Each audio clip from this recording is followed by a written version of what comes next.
Student, कल मैं आपको बता रही थी कि हमारा जो कल पूरा एक मेथड बता दिया था मैंने आपको नेशनल इनकम को कैलकुलेट करने का, वो था आपका वैल्यू एडेड मेथड। अब प्रॉब्लम ये आती है कि प्रॉब्लम ऑफ डबल काउंटिंग। जब मैंने कल आपको एक्सप्लेन किया था वैल्यू एडेड मेथड के अकॉर्डिंग नेशनल इनकम को कैलकुलेट किस स्टाइल से की जाती है, तो यहाँ पर ये होता है कि नेशनल इनकम की कैलकुलेशन में कभी कभी डबल काउंटिंग हो जाती है कि एक ही कमोडिटी, एक ही प्रोडक्शंस को जो है वो कई टाइम्स ऐड हो जाता है, कभी एक बार, कभी दो बार, कभी कितनी बार, तो उसको हम कहते हैं प्रॉब्लम ऑफ डबल काउंटिंग। यहाँ पर प्रॉब्लम ऑफ डबल काउंटिंग में ये होता है कि when the value of certain goods counted more than one, जब किसी प्रकार का कोई भी गुड्स, कोई भी प्रोडक्शन जिसको हम more than one time national income को कैलकुलेट करते समय ऐड कर लेते हैं, then this problem is known as problem of double counting, कि आपने एक ही प्रोडक्शन को दो बार ऐड कर लिया। This happen when we fail to draw the distinctions between final goods and intermediate goods. और ऐसा कब होता है, हम फेल हो जाते हैं ये डिसाइड करने में कि दिस इज इंटरमीडिएट गुड्स और फाइनल गुड्स। सपोज कीजिए कि मैंने गेहूं प्रोड्यूस किया और मैं गेहूं को सेल कर देती हूँ, then this is me for final goods, क्योंकि मैंने उसको सेल कर दिया है। अब मुझे नहीं पता कि वो जो है उस गेहूं को परचेजर फ्लोर मिल है और फ्लोर मिल उससे आटा बनाएगी, क्या करेगी। तो यहाँ पर क्या होता है, डबल काउंटिंग की प्रॉब्लम क्यों होती है। सबसे पहले आप इसको समझ लीजिए कि डबल काउंटिंग की प्रॉब्लम तब क्रिएट होती है जब हम एक ही गुड्स को कई बार जो है वो कैलकुलेट कर लेते हैं नेशनल इनकम की काउंटिंग करते समय। और ऐसा क्यों हो जाता है कि we are fail to decided that it is final और इट इज इंटरमीडिएट गुड। हम ये डिसाइड करने में फेल हो जाता है, या प्रोड्यूसर ये डिसाइड करने में फेल हो जाता है कि रियल में जो उसके द्वारा जो गुड्स जो सेल किया जा रहा है वो फाइनल है या इंटरमीडिएट है, ये डिसाइड करने में वो फेल हो जाता है। तो यहाँ पर फिर आपकी क्या हो जाती है, डबल काउंटिंग की प्रॉब्लम हो जाती है।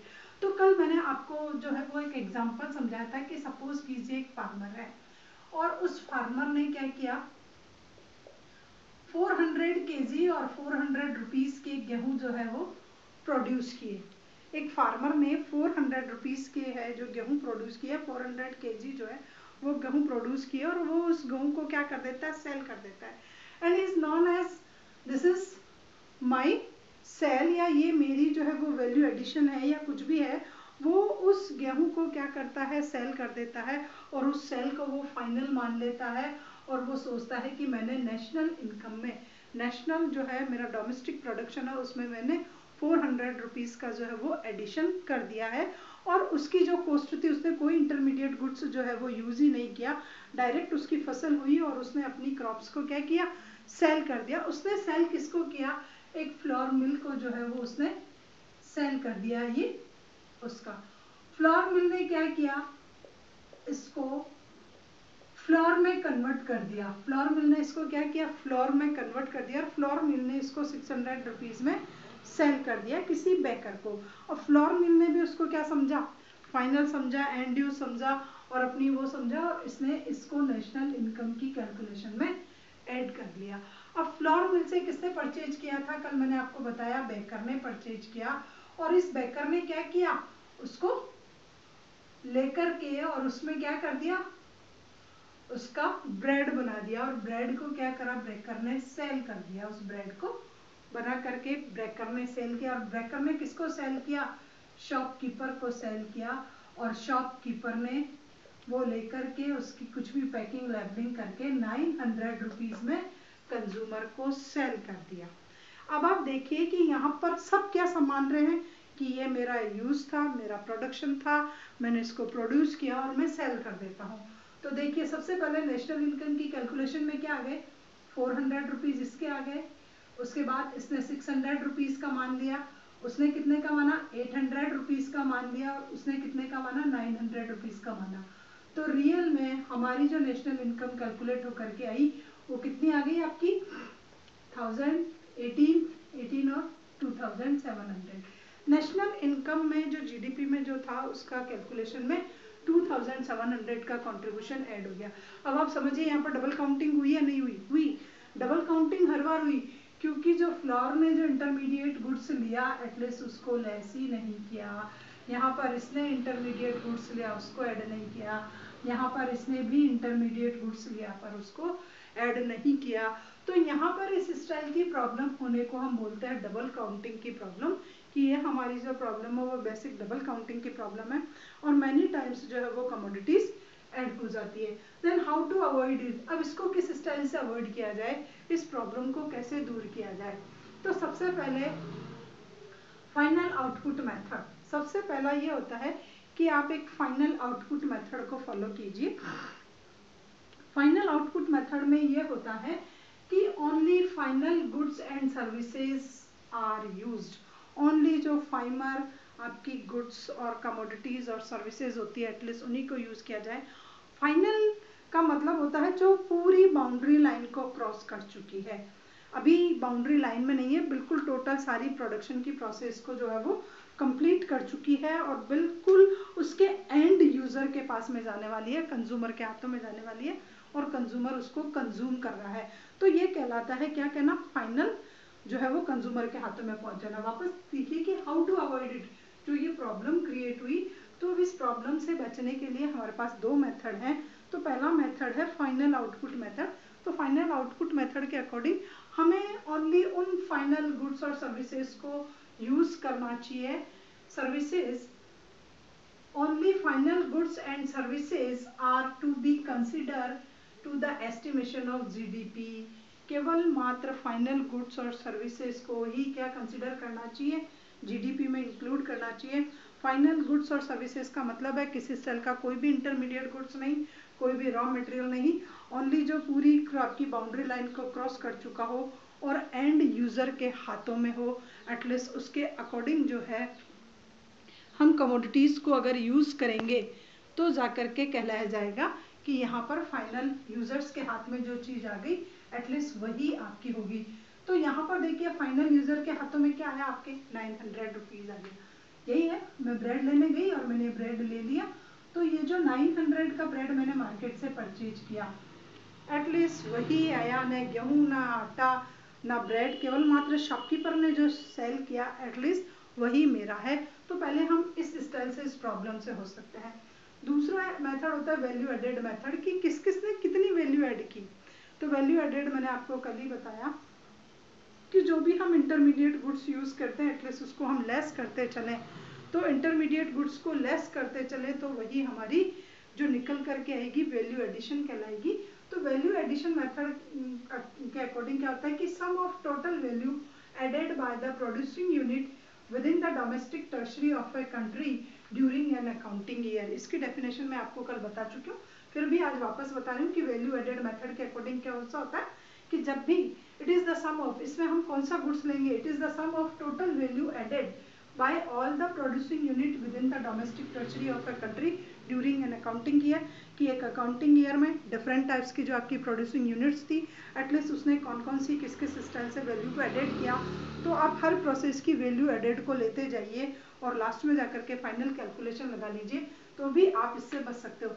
तो अब यहाँ देखिए फार्मर ने कितनी वैल्यू एडेड की, 400 की वैल्यू एडेड की फार्मर ने। उसके बाद इसने क्या किया, 600 में से आप माइनस कर दीजिए, तो यहाँ पर इसने 200 की वैल्यू एडेड की, यहाँ पर आप इसमें से माइनस कर दीजिए तो इसने 200 की वैल्यू एडेड की, और यहाँ पर आप इसमें से इसको माइनस कर दीजिए तो 100 की वैल्यू एडेड की। तो देखिए आंसर वही का वही निकल करके आया 900 रुपीज। तो आप किसी भी मेथड को फॉलो कीजिए, फाइनल आउटपुट मेथड को यूज किया तो भी ये 900 आपका निकल करके आ गया, और अगर आपने वैल्यू एडिशन मेथड को लिया तो कल मैं आपको समझा चुकी हूँ वैल्यू एडिशन में कि जो भी आपका फाइनल गुड्स होता है उसमें से माइनस इंटरमीडिएट गुड्स, ये आपका इंटरमीडिएट गुड्स है, यहाँ पर ये इंटरमीडिएट गुड्स है और यहाँ पर ये इंटरमीडिएट गुड्स है, इसमें से इसको माइनस करना है, इसमें से इसको करना है, इसमें से इसको करना है, और इससे कुछ भी यूज नहीं किया। वो क्लियर कह रहा है कि मैंने किसी स्टाइल का कोई भी सीड्स पेस्टिसाइड्स कुछ यूज ही नहीं किया और मेरा प्रोडक्शन इसी स्टाइल से रेडी हो गया है, तो यहाँ पर हम ये नहीं लेंगे। तो ये दो मेथड है जिसके अकॉर्डिंग हम इस प्रॉब्लम को अवॉइड कर सकते हैं। अब नेक्स्ट आता है आपका इनकम मेथड, कि इनकम को कैलकुलेट करने का जो एक आपका नेक्स्ट मेथड है वो आपका कहलाएगा इनकम मेथड, और उसमें हम जितने भी टोटल फैक्टर ऑफ प्रोडक्शंस को ड्यूरिंग द ईयर जो भी कुछ इनकम जनरेट करती है एटलीस्ट उस इनकम की एडिशन कर लेते हैं। सेकंड मेथड है फर्स्ट मेथड आपका खत्म हो चुका है। फर्स्ट मेथड आपका वैल्यू एडेड मेथड, उसको मैंने फिनिश कर दिया। सेकंड जो आपका इसमें आता है नेशनल इनकम को कैलकुलेट करने का, ये सेकंड मेथड है इनकम मेथड। तो national income is estimated in the term of factor payment to the owners of factor of production. तो पहले इस बात को समझ लो कि जब भी हम नेशनल इनकम का एस्टिमेशंस लगा रहे होते हैं इस मेथड के अकॉर्डिंग, तो इसमें वो टोटल पेमेंट आएगा जो किसको मिला है, फैक्टर ऑफ प्रोडक्शन के ऑनर को मिला है। फैक्टर ऑफ जो भी आपका प्रोडक्शन का ऑनर है, एटलीस्ट उस ऑनर को जो भी मिला है, एटलीस्ट उनकी सम जो है वो हमारी नेशनल इनकम में कैलकुलेट होगी। And it is the sum of total income in domestic tertiary. It is the sum of total income in domestic tertiary. तो ये किस में होना चाहिए, डोमेस्टिक टर्शरी में होना चाहिए। उन सब की सम जो होगी, एटलीस्ट उसी सम को हम क्या मान लेंगे, नेशनल इनकम मान लेंगे। डोमेस्टिक इनकम हो जाएगी and net factor income from abroad is added in.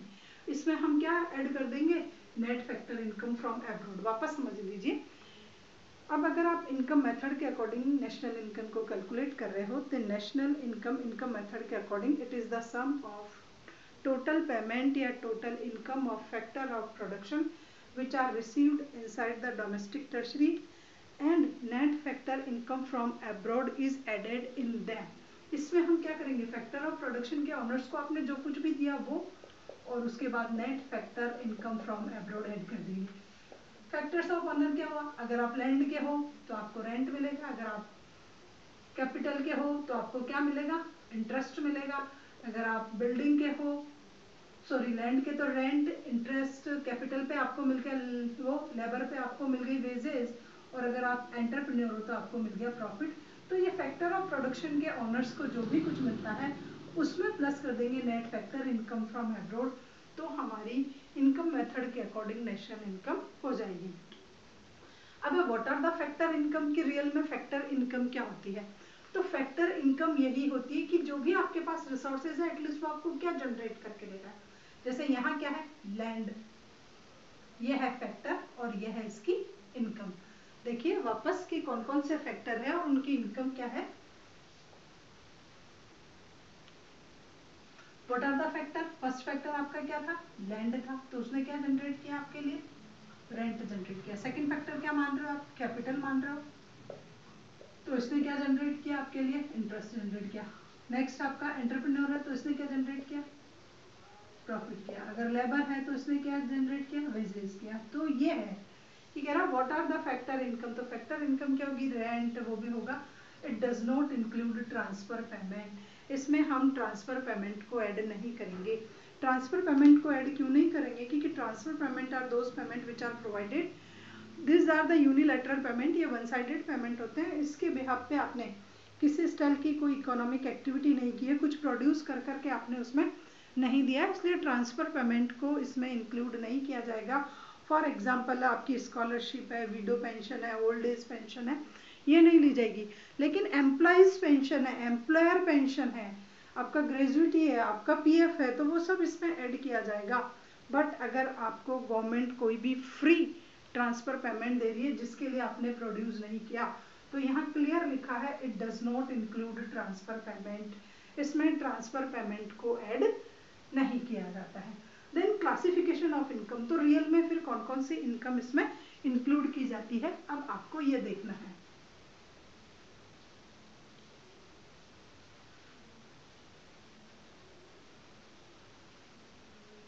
Classification of income, तो सबसे पहली जो इसमें इनकम ली जाती है, यहाँ पर देखिए क्लासिफिकेशन ऑफ इनकम कि कितने टाइप्स की इनकम ली जाती है। तो सबसे पहला है कंपनसेशन ऑफ एम्प्लॉयज, सबसे फर्स्ट है कंपनसेशन, कि एम्प्लॉयज को कंपनसेशन पे की जाती है। एम्प्लॉयज को सबसे पहले क्या दिया जाता है, वेजेस दी जाती है, वेजेस एंड सैलरी दी जाती है, wages and salary to contribution in social security. सबसे पहले वेजेस सैलरी, उसके बाद पेमेंट इन काइंड। तो वेजेस और सैलरी पहला हो गया। कंपनसेशन का मतलब होता है कि जो भी आप एटलीस्ट किसी भी फैक्टर ऑफ प्रोडक्शन को जो भी आप प्रोवाइड कर रहे हो, जो भी आप रिवॉर्ड दे रहे हो, वो इसमें आएगा। तो इसमें फर्स्ट पॉइंट है ये आपका कंपनसेशन। कंपनसेशन में आता है आपके वेजेस आएगा, आपके सैलरी आएगा, सैलरी देते हैं कुछ लोगों को हम वेजेस देते हैं। उसके बाद सेकंड आता है पेमेंट इन काइंड। सेकंड क्या आएगा आपका? Payment in kind. तो पेमेंट इन काइंड का मतलब होता है कि आप कुछ ऐसी सर्विसेज दे रहे हो। पेमेंट इन काइंड में होता है कि आप जैसे रेंट फ्री अकोमोडेशन फैसिलिटी दे रहे हो, मेडिकल फ्री फैसिलिटी दे रहे हो, तो वो सब कुछ इसमें ऐड होगा कि आप एम्प्लॉयर को और कौन कौन सी फैसिलिटी दे रहे हो जिसको मॉनेटरी टर्म में आप इवेल्युएट कर सकते हो। उसके बाद है employer contributions to the social security, कि एम्प्लॉयर जो है आपका वो एटलीस्ट आपकी कुछ सोशल सिक्योरिटी में भी कंट्रीब्यूट करता है।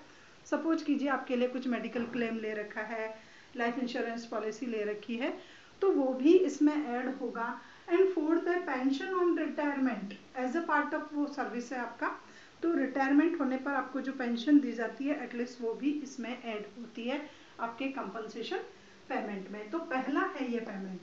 देखिए इनकम का क्लासिफिकेशन पढ़ रहे हैं, इनकम मेथड के अकॉर्डिंग इनकम क्या होती है, उसमें सबसे पहला था कंपनसेशन।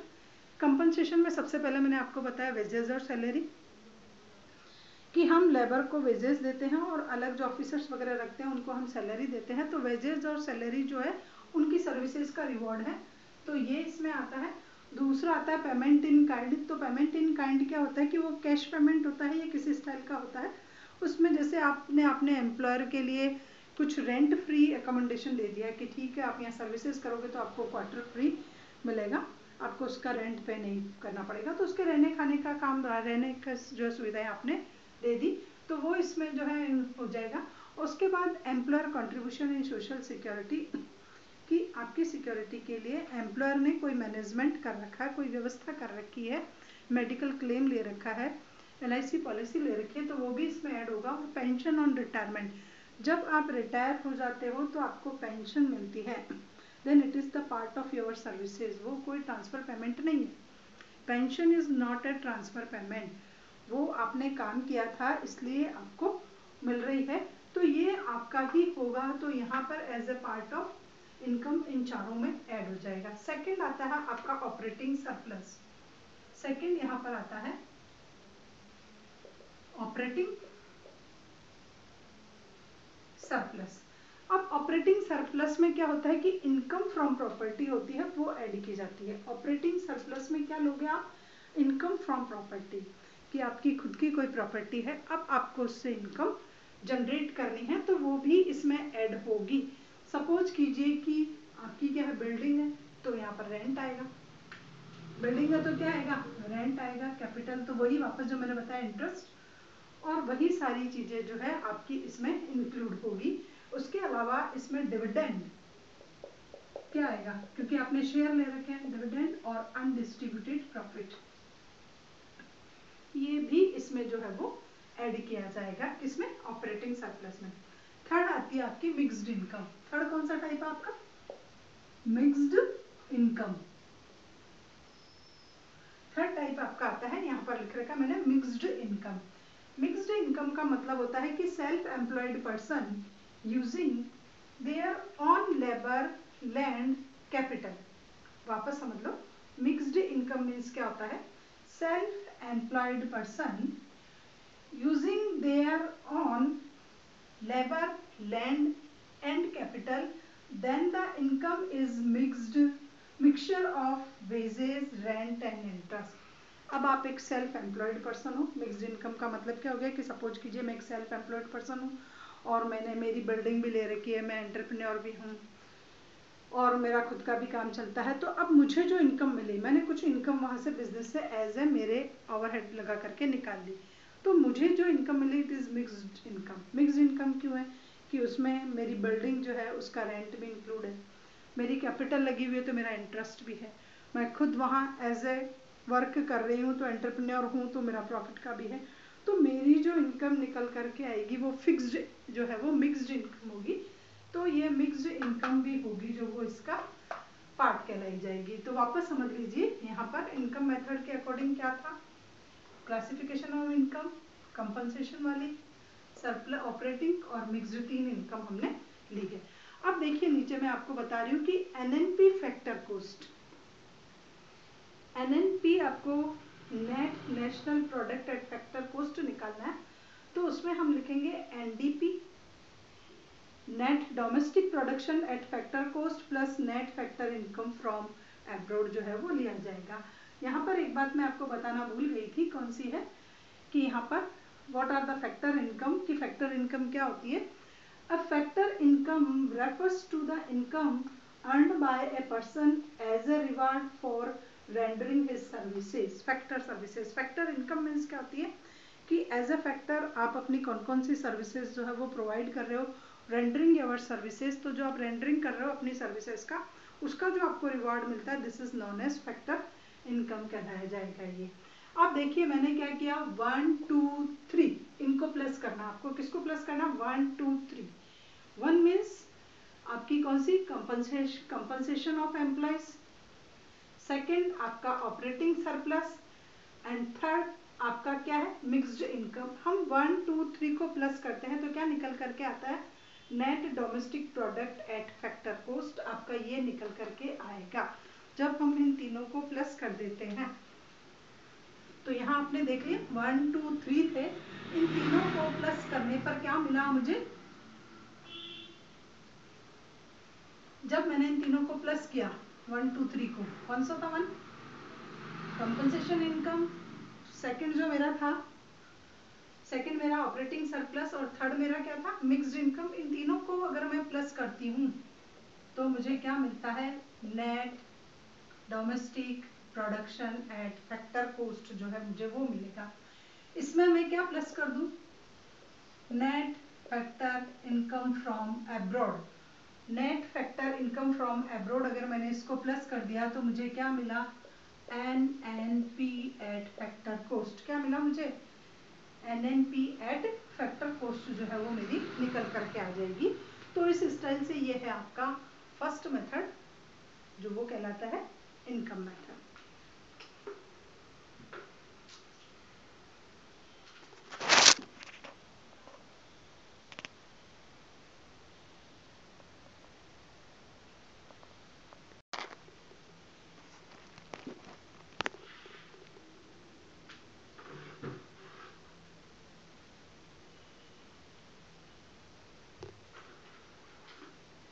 तो अभी मैंने आपको बताया सबसे पहला जो सेकंड मेथड था अपना इनकम मेथड, उसके अकॉर्डिंग नेशनल इनकम को कैलकुलेट करने का, कि किस स्टाइल से हम नेशनल इनकम को कैलकुलेट कर सकते हैं इनकम मेथड के अकॉर्डिंग। लेकिन what precautions must be kept, government को या इकोनॉमिस्ट को या जो भी कुछ रिसर्च किसको भी, जिसको भी इसके अकॉर्डिंग, इस मेथड के अकॉर्डिंग इनकम को कैलकुलेट करना हो तो उसको कुछ प्रिकॉशंस जो है वो रखनी पड़ेगी इनकम मेथड्स के अकॉर्डिंग। उसमें सबसे पहला है ट्रांसफर पेमेंट। ट्रांसफर पेमेंट मैंने आपको बता दिया कि these are the unilateral payments which are provide on the behalf of non economic activities. जो भी है नॉन इकोनॉमिक एक्टिविटीज़ के बिहाफ पर ये गवर्नमेंट के थ्रू प्रोवाइड होते हैं, और यूनिलैटरल पेमेंट होते हैं, वन साइडेड पेमेंट होते हैं। इनके थ्रू किसी स्टाइल से कोई भी इकोनॉमिक एक्टिविटी को जो है वो नहीं किया जाता, तो कोई रिवॉर्ड नहीं है ये आपको। तो इसलिए transfer payments are, there is no value added in the country. Transfer payment के थ्रू किसी स्टाइल की कोई भी वैल्यू एडिशंस नहीं होती है, किसी भी स्टाइल का कोई भी प्रोडक्टिव एक्टिविटीज़ जो है वो नहीं हो पाती। इस वजह से हम इनको नेशनल इनकम कैलकुलेट करते समय according to income method transfer payment को ऐड नहीं करेंगे। नेक्स्ट है income from illegal activities are not included या शुड नॉट बी इंक्लूडेड। जो भी इलीगल एक्टिविटीज़ के थ्रू जो भी इनकम जनरेट होती है, थेफ्ट है, रॉबरी है, मर्डर है, किडनैपिंग है, ब्लैक मार्केटिंग है, इनके थ्रू जो भी इनकम जनरेट होती है एटलीस्ट वो नेशनल इनकम में जो है वो इंक्लूड नहीं होती है। हालांकि इनके कोई डेटाज नहीं होते और इनको किसी के थ्रू शो भी नहीं किया जाता, इसलिए ये नेशनल इनकम की कैलकुलेशन में इंक्लूड नहीं होती है। Commission on sale and purchase on second hand goods, अगर हम सेकेंड हैंड गुड्स को सेल और परचेज करते हैं लेकिन इसमें किसी स्टाइल सा कोई कमीशन जनरेट होता है, then it is treat as a income. अगर मैं किसी स्टाइल से ऐसा कमीशन लेती हूँ कि मैंने कोई सेकेंड हैंड जो एसेट्स परचेज की और फिर मैंने उसको सेल कर दिया, तो उससे जो मेरी इनकम जनरेट होगी एटलीस्ट वो मेरी क्या होगी, नेशनल इनकम में कैलकुलेट होगी एज ए मेरी कमीशन इनकम जो भी होगी। उसके बाद आता है आपका brokerage on sale and purchase on bond and shares. अगर मैं किसी स्टाइल का कोई ब्रोकरेज का काम करती हूँ, ब्रोकर हूँ और मैं बॉन्ड और शेयर को सेल और परचेज करती हूँ, तो बॉन्ड और शेयर को सेल एंड परचेज के ब्याज पे मुझे जो भी ब्रोकरेज मिलेगा it is included in national income while calculating national income, कि जब हम नेशनल इनकम की कैलकुलेट करते हैं तो ब्रोकरेज को उसमें इंक्लूड किया जाएगा। उसके बाद आता है विंडफॉल गेन्स जो होता है। विंडफॉल गेन का मतलब होता है कि जैसे लॉटरी से कुछ होता है, कैपिटल गेन कुछ होता है, तो इस स्टाइल की एक्टिविटीज़ के थ्रू किस स्टाइल की कोई इनकम जनरेट होती है then it is not included in national income. उसको हम नेशनल इनकम में जो है इनकम मेथड के अकॉर्डिंग कैलकुलेशन के समय नहीं करेंगे, क्योंकि इनके थ्रू किस स्टाइल की these activities are not generate any types of value addition in production. वो कोई प्रोडक्शन में आपके वैल्यू एडिशंस नहीं कर रही है, एटलीस्ट उसको हम इसमें इंक्लूड नहीं करेंगे। तो विंडफॉल गेन्स जो भी इनकम होगी एटलीस्ट वो नॉट इंक्लूडेड होगी। उसके बाद है imputed rent of owner occupies house, कि अगर मेरा ऑनर्स का ऑक्यूपाइज हाउस है और उसी में बिजनेस चल रहा है तो एक एस्टिमेटेड जो है हम एक लगा लेते हैं रेंट की, ये होगा कि मेरा खुद का बिजनेस है और मैं ऑन हाउस में ही बिजनेस चला रही हूँ, तो उसका एक एस्टिमेटेड रेंट की जो अमाउंट होगी it is included in national income, वो मेरी नेशनल इनकम में एटलीस्ट जो है वो इंक्लूड हो सकता है। उसके बाद क्योंकि एक फैक्टर इनकम है, फैक्टर इनकम है, मेरी बिल्डिंग का मुझे रेंट मिल रहा है, इसलिए it is treat as a factor income, so it is included in while calculating national income. उसके बाद है corresponding production for the self consumption. अब अगर सेल्फ कंजम्पशन के लिए कोई करस्पॉन्डिंग प्रोडक्शन था then it is also included in while calculating national income because it is added some value, क्योंकि वो वैल्यू को ऐड कर रहा है। कि जैसे मैंने कल एग्जांपल लिया था कि बस बनाती हूँ और बस की फैक्ट्री है और बस जो काम में आ रही है एम्प्लॉयज़ को लाने और ले जाने में, तो एटलीस्ट वो मेरे प्रोडक्शन में जो है वो ऐड होगी उसके बाद, क्योंकि मैं उसकी वैल्यू से और कुछ ऐड कर रही हूँ, इस वजह से ऐसा प्रोडक्शन जो कंज्यूमर प्रोड्यूसर खुद कंज्यूम कर रहा है, तो अगर मैं वहाँ से नहीं लेती तो मुझे कहीं बाहर से लाना पड़ता, तो वो जब while calculating national income include होगी। उसके बाद है income on tax is not included, income tax is not included. अगर मैं कोई इनकम टैक्स पेड कर रही हूँ तो एटलीस्ट वो एक एक्सपेंडिचर है, इसलिए वो इनकम मेथड के अकॉर्डिंग जो है वो इंक्लूड नहीं होगा। Then these precaution must be kept while calculating national income according to the income methods. तो ये आपका सेकेंड मेथड यही समाप्त हो गया। तो आपको पता चल गया कि कौन कौन सी प्रिकॉशंस रखनी है। ट्रांसफर पेमेंट ऐड नहीं होते हैं, इनकम फ्रॉम इलीगल एक्टिविटीज़ नहीं होती है, ब्रोकरेज ऐड होगी, आपकी कमीशन सेल एंड परचेज का जो है वो ऐड होगा, विंडफॉल गेन जो होते हैं उनसे जो भी इनकम होती है वो ऐड नहीं होती है। अगर आपने करस्पॉन्डिंग जो भी प्रोडक्शन आपने सेल्फ कंज्यूम किया वो ऐड होगा। अगर ऑनर ऑक्यूपाइज हाउस है तो उसका एक एस्टिमेटेड रेंट जो है वो भी जो है वो इंक्लूड होगा और इनकम टैक्स जो है वो इंक्लूड नहीं होगा according to income method. Next आता है एक्सपेंडिचर मेथड, ये आपका थर्ड मेथड है और इसके अकॉर्डिंग भी जो है वो नेशनल इनकम को कैलकुलेट किया जाता है। 3 मेथड्स मैंने आपको बताए थे। तो according to this methods national income is estimated in the term of expenditure on purchase of final goods and services which are produce in economy. वापस समझिए, एक्सपेंडिचर मेथड है। According to this method national income is estimated in the term of expenditure on purchase of final goods and services which are produced in economy, की हम जो भी final goods पर जो भी हम खर्च करते हैं, जो भी हमारा एक्सपेंडिचर होता है, वो सारा का सारा एक्सपेंडिचर जो है वो नेशनल इनकम को कैलकुलेट करते समय हम इसमें ऐड करेंगे और वो हमारी नेशनल इनकम में जो है वो इंक्लूड किया जाएगा अकॉर्डिंग टू नेशनल इनकम।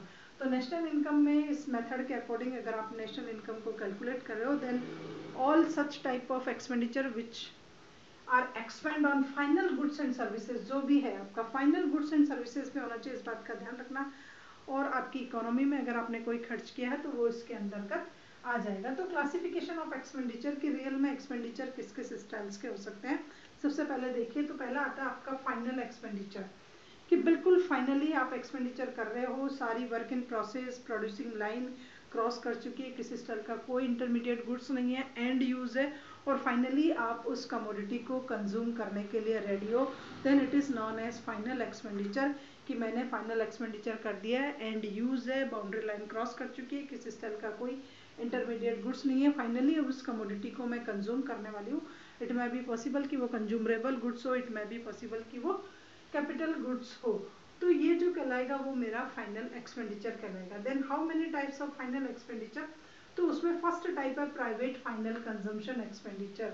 अब इसको भी हमने फाइनल कंजम्पशन को भी डिवाइड किया गया है कि सबसे पहला होता है कि expenditure, private final consumption expenditure, कि जो भी इंडिविजुअल और house hold person, individual house hold persons के थ्रू जो भी इनसाइड द कंट्री किसी स्टाइल्स के जो भी एक्सपेंडिचर किए जाते हैं फाइनल गुड्स एंड सर्विसेज को कंज्यूम करने के लिए, तो वो कहलाए जाएंगे प्राइवेट सेक्टर के एक्सपेंडिचर, जिसमें हम इंडिविजुअल को लेते हैं, हाउस होल्ड को लेते हैं इनसाइड द कंट्री। आप जो भी कमोडिटी कंज्यूम करते हो वो एक्सपेंडिचर इसमें आएंगे।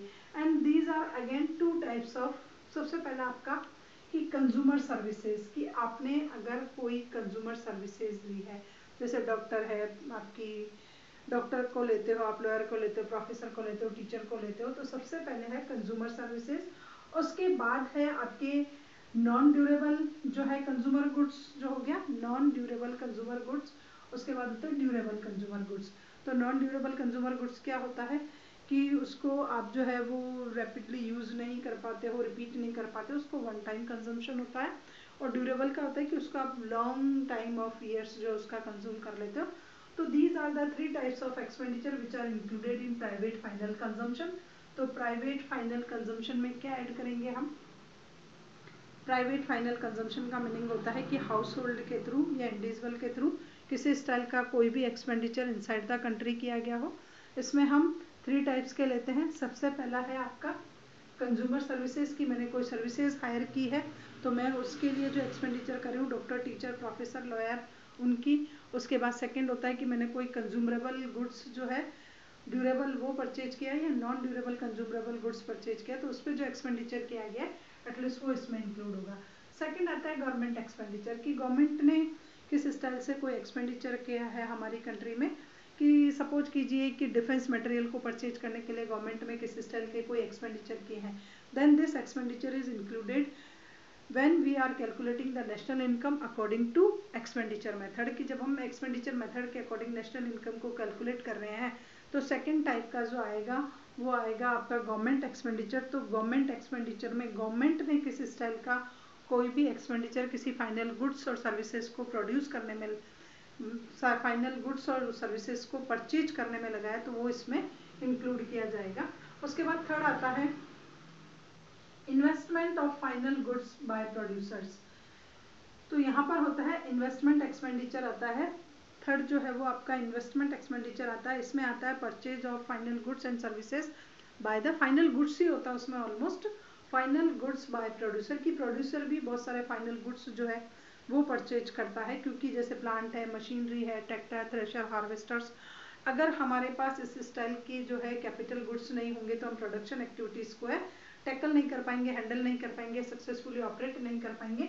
तो इन्वेस्टमेंट एक्सपेंडिचर जो है वो भी इंक्लूड किए जाते हैं। इन्वेस्टमेंट एक्सपेंडिचर का मतलब होता है प्रोड्यूसर के थ्रू किस स्टाइल का कोई भी जो है कैपिटल गुड्स को परचेज करने के लिए जो एक्सपेंडिचर किया जाता है एटलीस्ट इसमें उसको इंक्लूड किया जाता है। अब ये भी टू टाइप्स के थे इन्वेस्टमेंट, मैंने आपको बताया, उसमें आता है fixed investment and inventory investment. जो प्रोड्यूसर जो करता है वो टू टाइप्स के इन्वेस्टमेंट करता है। फर्स्ट इज जो है वो है आपका फिक्स्ड इन्वेस्टमेंट एक्सपेंडिचर। तो फिक्स्ड इन्वेस्टमेंट एक्सपेंडिचर में मैंने आपको बताया कि प्लांट और मशीनरी पर जो एक्सपेंडिचर किया जाएगा it is known as fixed expenditure या फिक्स्ड इन्वेस्टमेंट, और इन्वेंट्री पर जो एक्सपेंडिचर किया जाएगा it is known as, inventory का मतलब होता है अपने स्टॉक पे आपका कोई एक्सपेंडिचर हो गया हो तो at least it is known as inventory expenditure. अब स्टॉक पे हमारा एक्सपेंडिचर हम किस स्टाइल से कैलकुलेट करेंगे, it is the difference, it is known as the change in stock, उसको हम चेंज इन स्टॉक के नाम पे जानते हैं, and it is the difference between closing stock and opening stock. ये मैंने आपको कल भी बताया कि सपोज कीजिए मेरा क्लोजिंग स्टॉक 50 का है लेकिन ओपनिंग इतना था, देन इन्वेंट्री इन्वेस्टमेंट जो हो गया वो मेरा 25 टन जो भी कुछ है वो उसका आ गया। तो यहाँ पर मैंने क्या किया, क्लोजिंग स्टॉक में से माइनस कर दिया ओपनिंग स्टॉक, तो ये मेरा ये इन्वेंट्री एक्सपेंडिचर निकल कर आ गया। अब आता है फोर्थ टाइप का, it is known as net export expenditure, कि नेट एक्सपोर्ट एक्सपेंडिचर को भी हम लेंगे।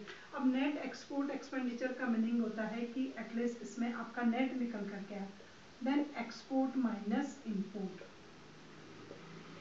Is equal to net export expenditure.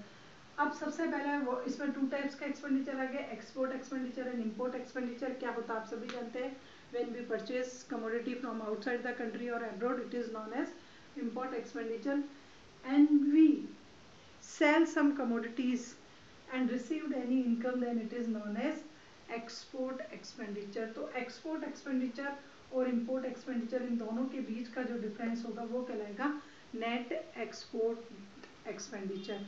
It में भी पॉसिबल कि ये माइनस का हो, इट में भी पॉसिबल ये प्लस का हो। जब ये प्लस का होता है तो ऐड हो जाता है, और जब ये माइनस का होता है तो ये लेस हो जाएगा। तो नेट एक्सपोर्ट जो होगा आपका वो भी निकल करके आ जाएगा। तो these are the 4 types of expenditure.